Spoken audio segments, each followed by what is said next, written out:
YouTube, how's it going? The Goat House is back after an interesting week here in week 11 of the NFL season. Here with my biggest winners, biggest losers, takeaways for all teams that have played so far. We'll be covering the Monday Night Football game on Twitter like we always do. So join us there. Join us on our channel for all the content we have every single week, even in the off season. Like, subscribe, turn notifications on.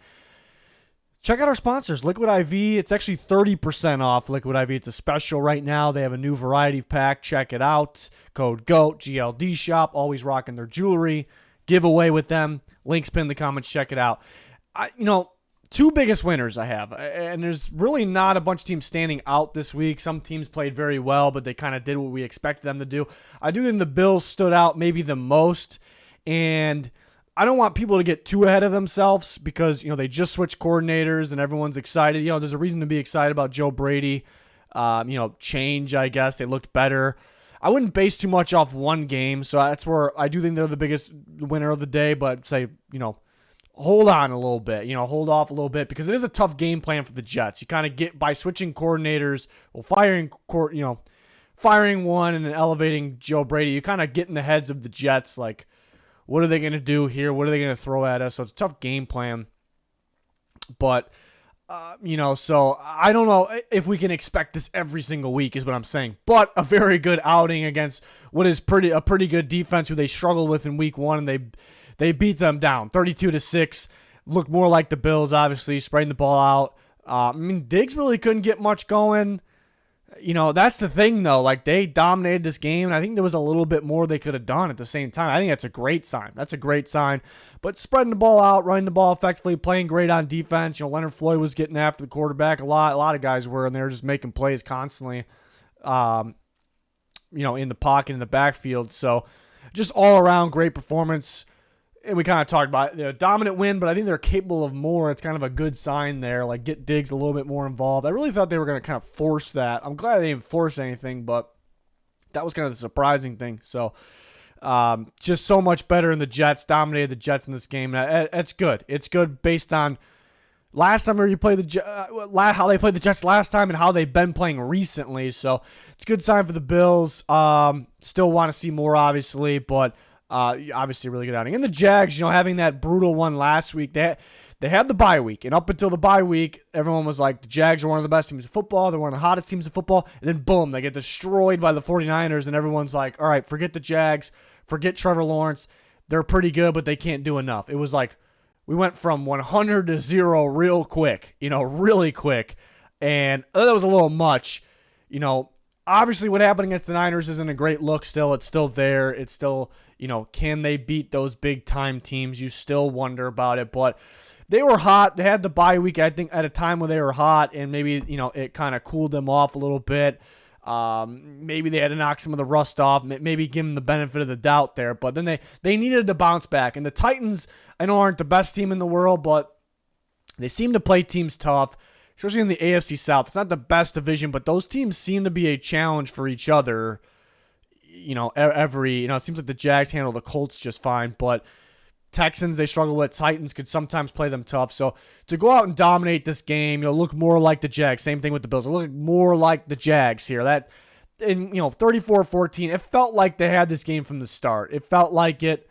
They had it the whole way. And I love that it's like, again, everyone talking them up, then everyone goes to 0. Like, oh, forget the Jags, forget Trevor. Like, a lot of ripping going on. A lot of ripping and tearing into Trevor Lawrence and the Jags. And then, boom, they win 34-14. Trevor Lawrence, 4 total touchdowns. He responds. But there's been a lot of ripping of Calvin Ridley as well. Like, is this guy not deserving? Is this guy non-existent? Can he be more consistent catching the ball, getting open? And then, boom. I love the response. I love it. It's what great players do. It's like, they show up when they absolutely have to. They show up when it's time, when they're getting doubted. So I love that look for the Jacksonville Jaguars, those big-time players. Just all-around dominant outing that they got after the quarterback very well. They just slowed the Titans down in general. Again, this game felt like it was over pretty quick. So was thrilled with that. Can they be more consistent? Can they get it consistent again?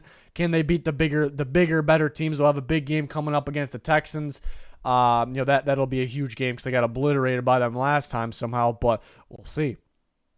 On to, again, I only had 2 jumbo winners, if you will. I mean, the 49ers went out there and they pretty much dominated as well. This is kind of I thought that game was tricky to predict, not who was going to win, but how the game would go and what the score would be. I think I had 30 to 17. I think they both finished with 3 points less than that, I believe.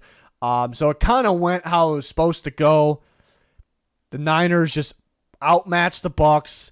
They controlled this game. It felt over from the start. Defense made plays. I love the passing game in this one. Purdy kind of, again, bouncing back last week after everyone was doubting him, and then can he do it again?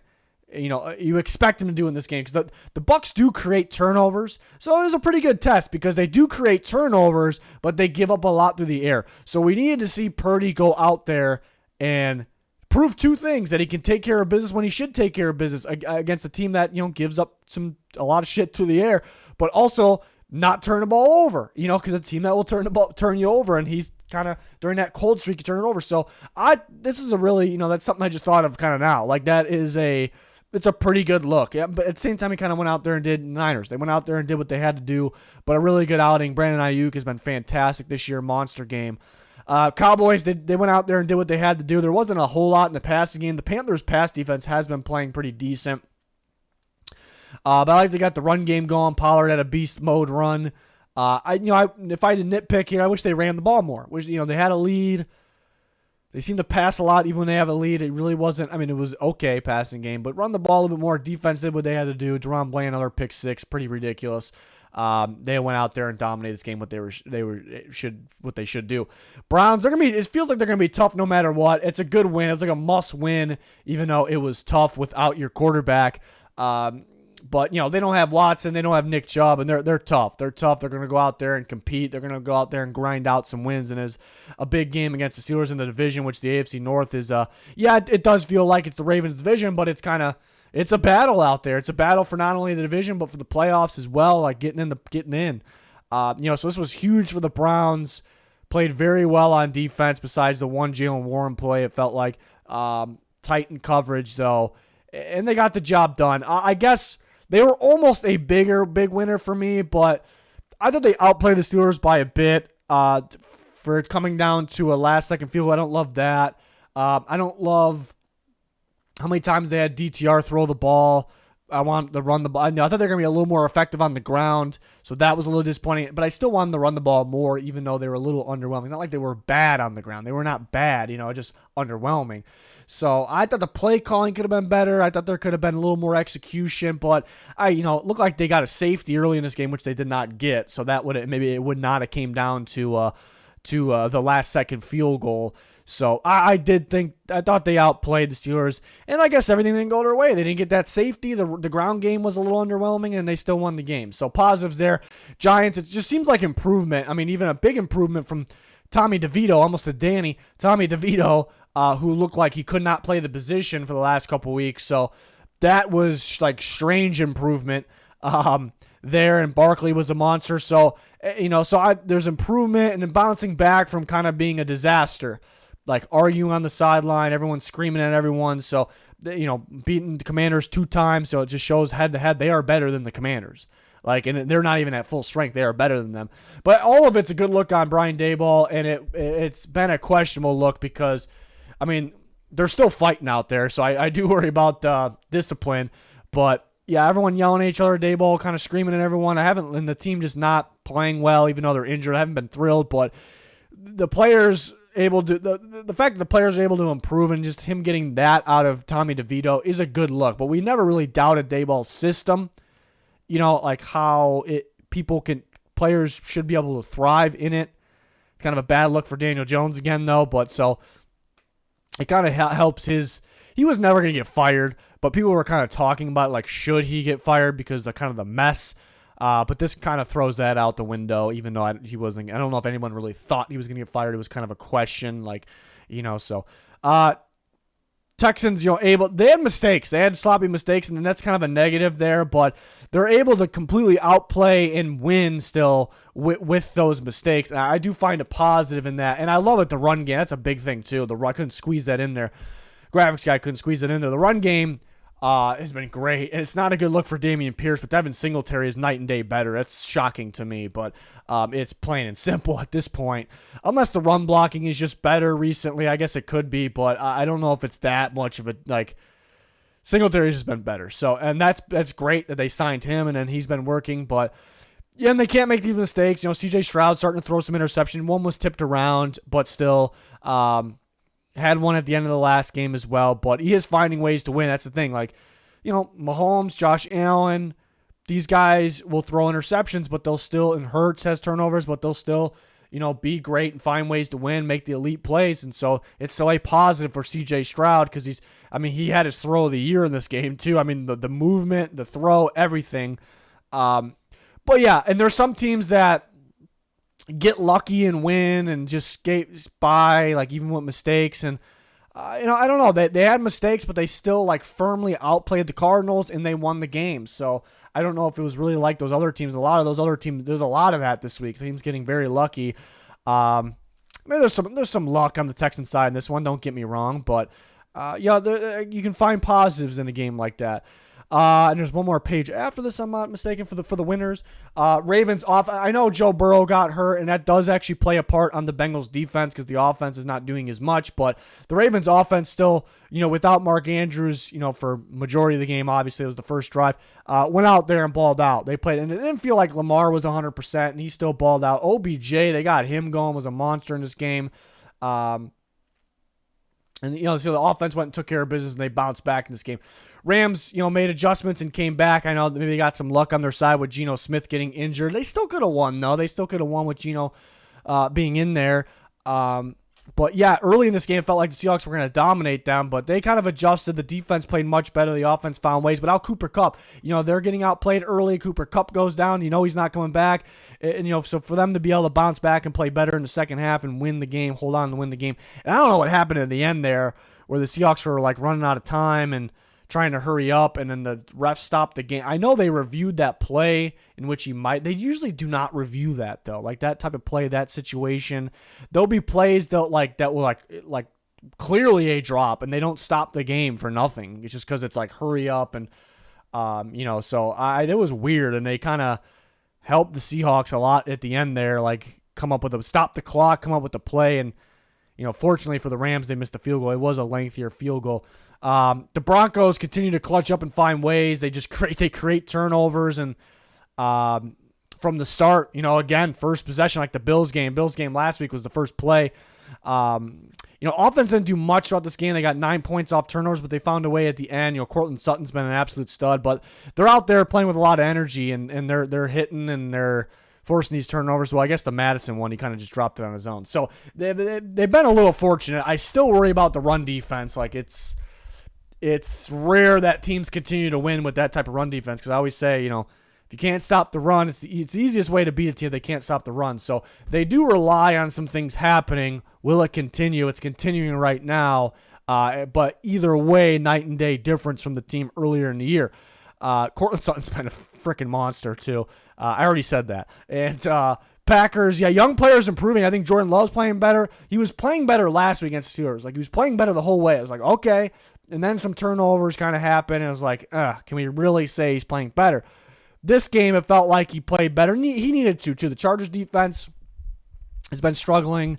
We needed to see him improve, and I thought he played well. The deep ball's there. It looks pretty. It looks pretty sometimes, especially not, you know, there's times, you know, the ball looks pretty when he just drops back and throws it, but sometimes, like, the whole lead up until the throw, until the release looks great, and then the ball looks great, and he's had those in bad moments even in the past. You know, so that's a good sign. Jaden Reed's been fantastic. The young players, again, they got a lot of young players that continue to improve here, and they found a way to win. That another team that, yeah, I think we have 3 in a row here, or maybe 4 in a row on this page. You know, Joe Burrow goes down.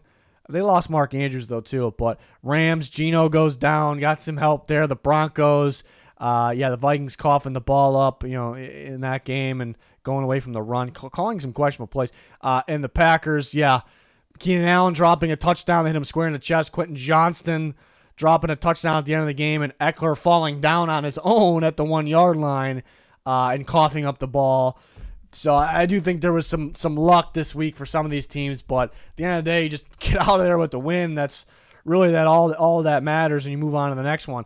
There's two more other winners here. The Dolphins, I wasn't overly impressed with them, but elite players can win you games. One on each side of the ball. Tyreek Hill, the speed still amazes me. Like, I know how fast the guy is, but watching it just still amazes me how he catches the ball and just goes. It's just ridiculous. It's remarkable.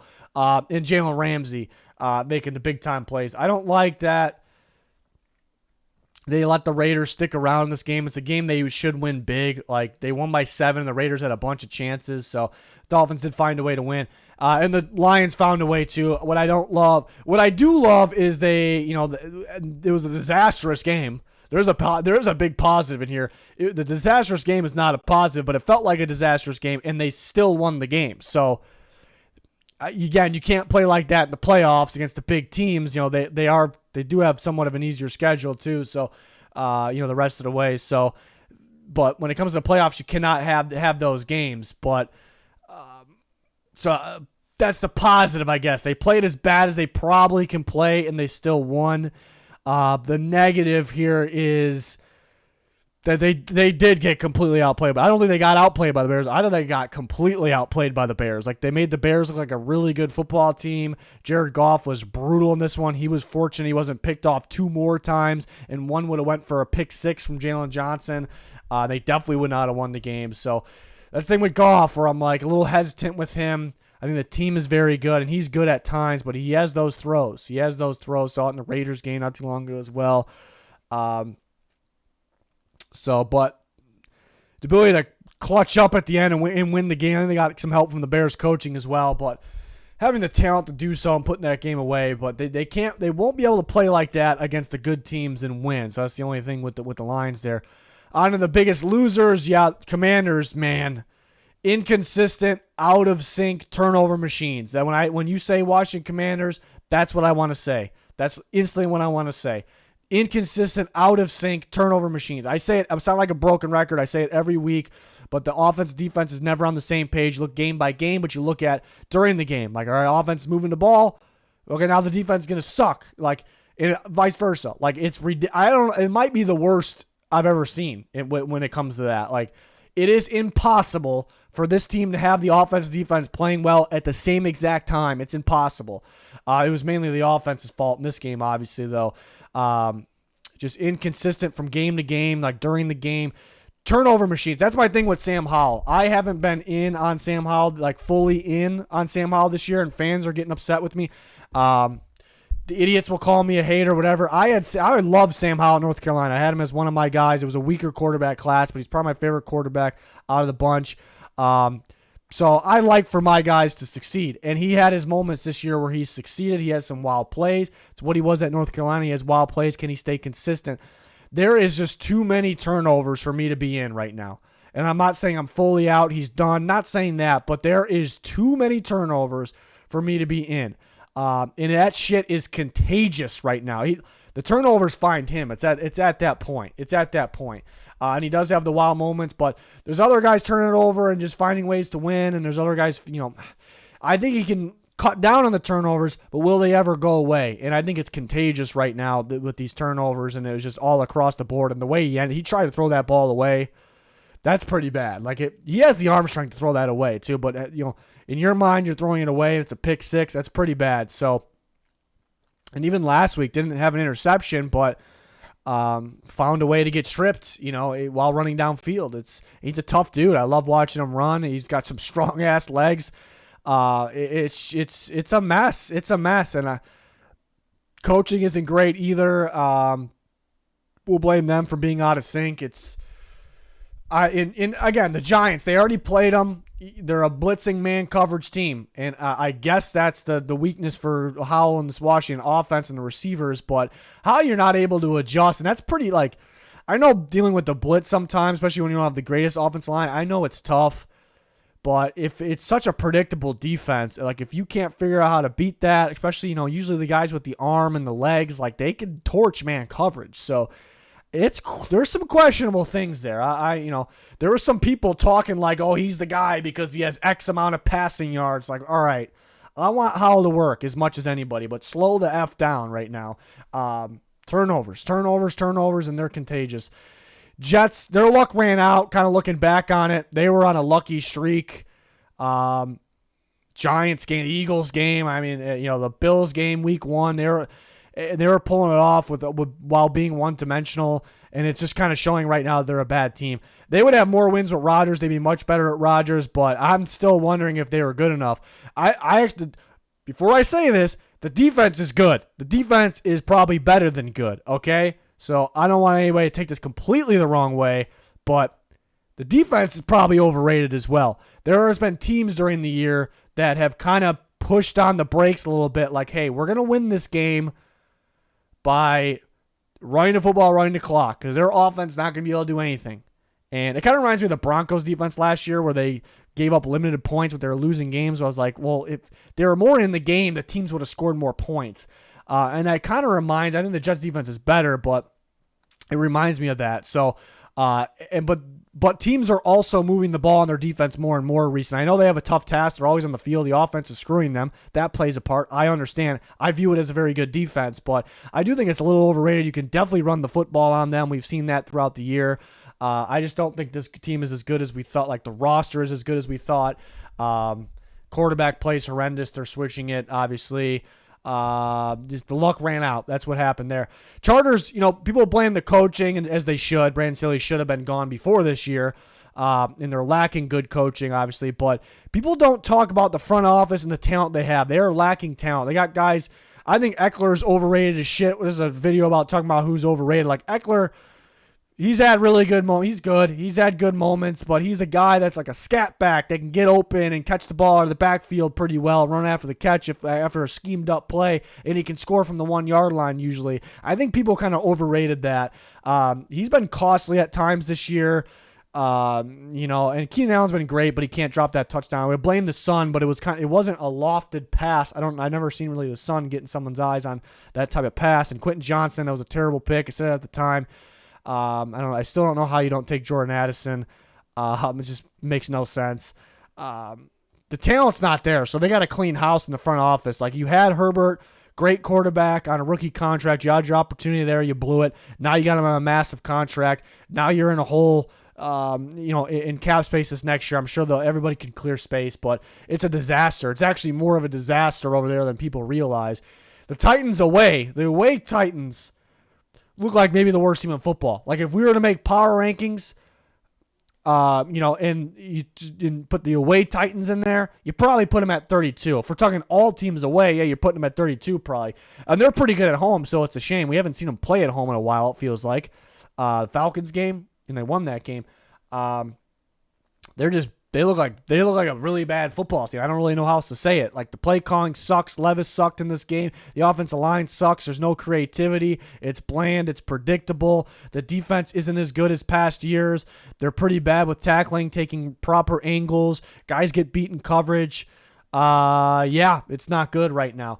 Steelers, they got an issue in 2 spots. Play calling. I don't know if play calling is the right word.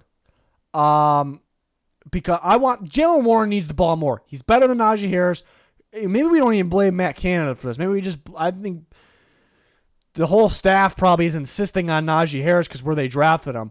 So the point is like personnel, I guess. I'll blame play calling as well because you're in this game the whole way. I know you're getting outplayed, but run the damn football more and run the ball more to Jaylen Warren. So I will blame the play calling Matt Canada for that. But too much blame is going on Matt Canada. And you see people blaming Deontay Johnson on social media. It is the ultimate blame everything but the actual problem. But there's multiple problems, but the number one problem is a lot of fans across the NFL do not want to blame their quarterbacks when it is clearly the number one problem. Pickett is just kind of going back. I kind of started to believe in it, in him going into the year for some reason, but it just goes back to our original judgment. He's just not getting the job done. He's not getting the job done. He's got good receivers.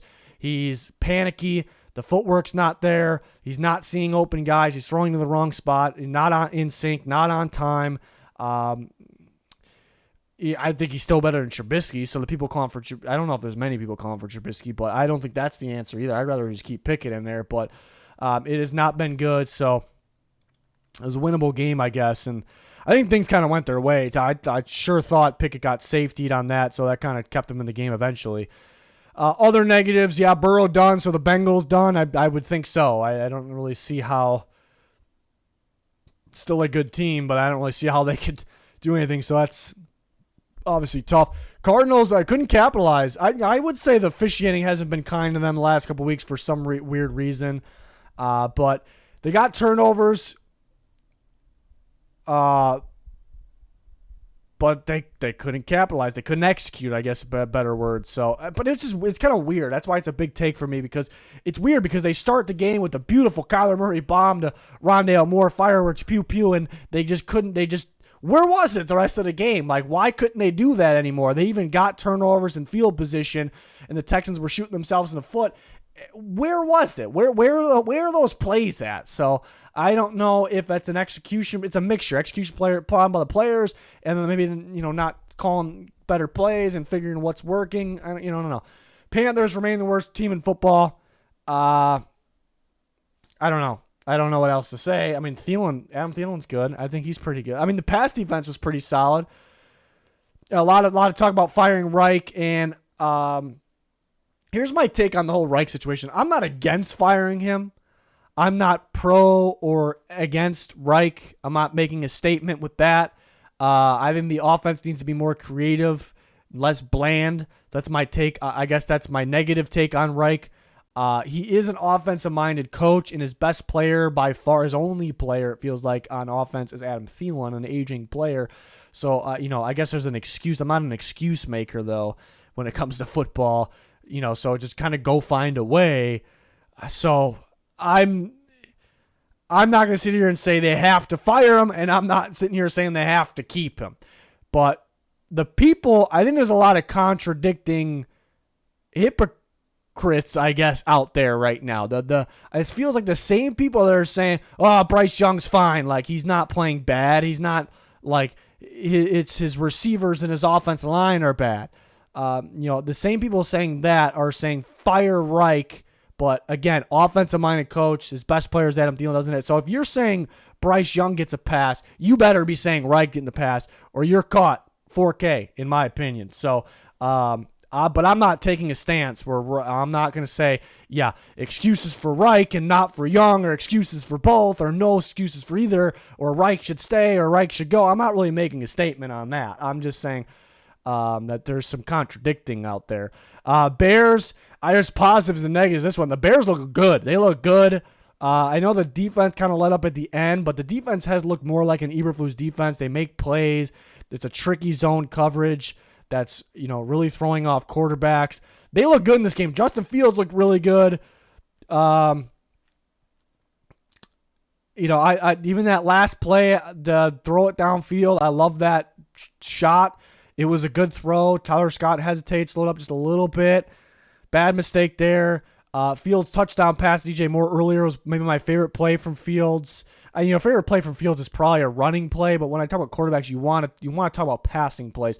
I've seen that arm and I've seen that throw from him before. I have not seen that pocket move. It was beautiful. Beautiful thing. It's in there. That's one thing with Fields. No one ever really doubted the talent. Like, the talent is in there. Get it out more consistently, and it's still a doubt in a way that it could stay out more consistently. But that was good. I thought he played a good game. And I guess besides, he has to end. Why does he have to end the game like that? And like 20 seconds left, it's not his fault, but losing the ball, strip sack, goes out the back of the end zone. Like, so many times he's ended the game like that. I guess it's not, a game like this isn't on him, but I do want to see him find a way to close or do something. And he kind of did do his part, but, the Bears outplayed the Detroit Lions, one of the best teams in football, big time. They didn't just outplay them. If you watch this game, they didn't just outplay them. They outplayed them, So, why did they outplay them? Like, I guess during the outplaying part, like the players, the coaching, again, it's looking more like the Eberflus defense, but the coaching at the end was pretty bad. Like, go put the game away. I don't like the timeout at the end there. I understand you want to have a shot to play offense. But the Lions, you might have taken the run away from them if you didn't call a timeout. They're going to have to scramble. I mean, probably would have scored anyway. Hard to say, but make them hurry up and try to, you give them time to stop. All right, we're going to call this play, and if this doesn't work, we're going to get on the ball. You give them a situational thing because we're going to run the ball, and this is what we have to do. If we don't get it, you give them that situation. If they would have to scramble and get on the ball while the clock is rolling, they might not have been able to run the football. So hate that timeout, even though I understand the thinking. It's like we're going to get the ball with 20 or so seconds and try to play. But I just don't agree with it. So I don't know how you can outplay a team that much and lose. Like it's like one of those, like if you can't win that one, but the positive is like they look like a good football team. Jalen Johnson's got to catch the interception, the pick six, I should say. Seahawks let a big one get away. I mean, 0-2 against the Rams. Seahawks have a tough schedule the rest of the way. They needed to win this one. They needed to win this one to, you still expect them to make the playoffs maybe, but to get in there as a decent seed. And they had this one as well. I know Geno went down. I know people complaining about the Witherspoon PI. I don't agree with the PI, that it's PI, but there was a hold. I would have, illegal contact or something would have been fine with. So I'm not going to sit here and say phantom call. There should have been no call at all. I'm not going to be one of those guys. So I'm not going to complain about that too much. But they kind of got a break at the end. Again, they were reviewing a pointless play. I've never seen that. They stopped it forever before reviewing it. Then they reviewed it. It was weird. Like, you can explain the Witherspoon one. Again, I don't think it was pass interference. I think it was something else. But that one at the end, like, I don't know. Like, that's some, like, weird shit. Like, so they gave him an opportunity there, and they did not execute on it. So, let a big one get away there if you're saying, when Kenneth Walker goes down, it'll be okay. Charbonnet looks solid. They outplayed the Rams early. Cooper Kupp goes down, so things go on their way early, and then things don't go their way with Geno going down. Yeah, it's a tough one. And then the rest of the losers, the Vikings, just turnovers and play calls. I think O'Connell's great. I think Kevin O'Connell has been solid, especially the circumstances, given the circumstances, situational stuff. He's very smart, but I hated the play calling in this one from him. I thought it was a very bad outing from him.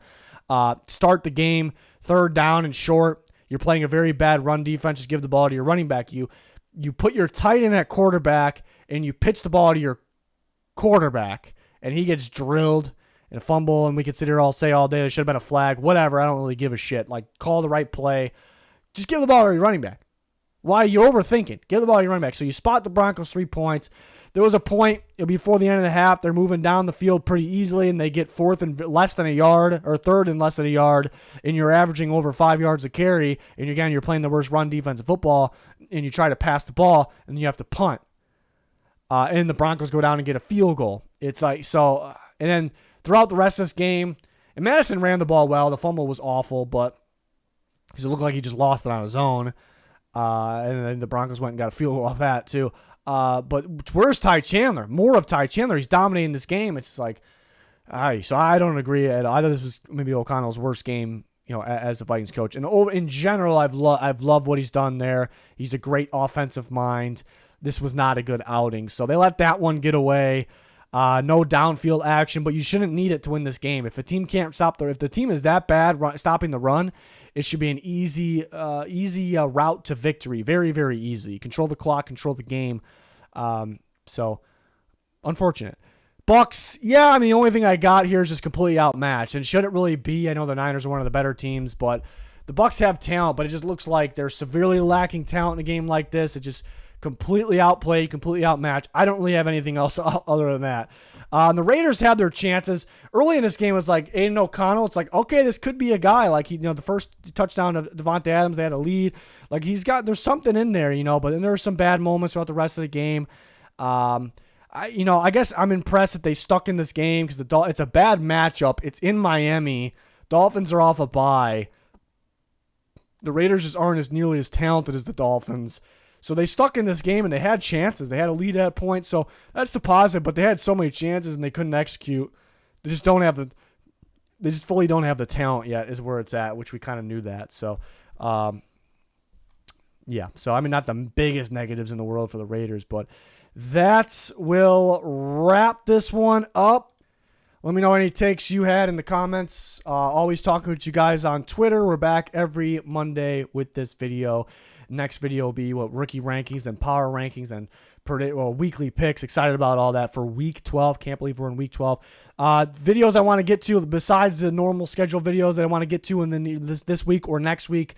Playoff predictions updated with the Bengals, Burrow going out, and we'll take a look at the coach. There could be separate videos with the coaches, who will get fired and who the candidates we're looking out for. So it's gonna do it for this one. Thanks for watching. Goodbye.